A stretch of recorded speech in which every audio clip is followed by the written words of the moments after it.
حضرت ام سلمہ رضی اللہ عنہ بیان کرتی ہیں کہ رسول اللہ صلی اللہ علیہ وسلم نے حضرت ام سلمہ رضی اللہ عنہ کے پاس آئے جبکہ روح قبض ہونے کے بعد ان کی نظر پھٹ گئی تھی تو آپ نے ان کی آنکھیں بند کر دیں۔ بس ان کے گھر والے چیخو پکار کرنے لگے تو آپ صلی اللہ علیہ وسلم نے فرمایا اپنے لیے بد دعائیں مت کرو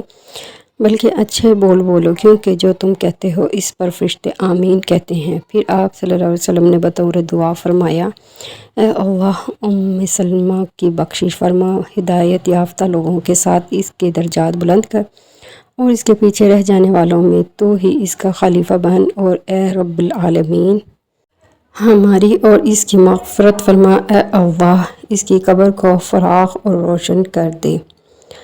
امام ابو داؤد رحمۃ اللہ فرماتے ہیں کہ میت کی آنکھیں اس کی روح نکل جانے کے بعد بند کی جائیں۔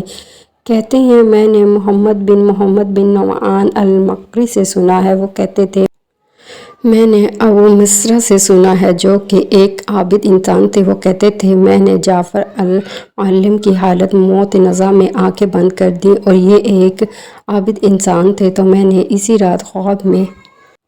دیکھا کہ وہ مجھ سے کہہ رہے تھے میری موت سے پہلے ہی تمہارا میری آنکھیں بند کر دینا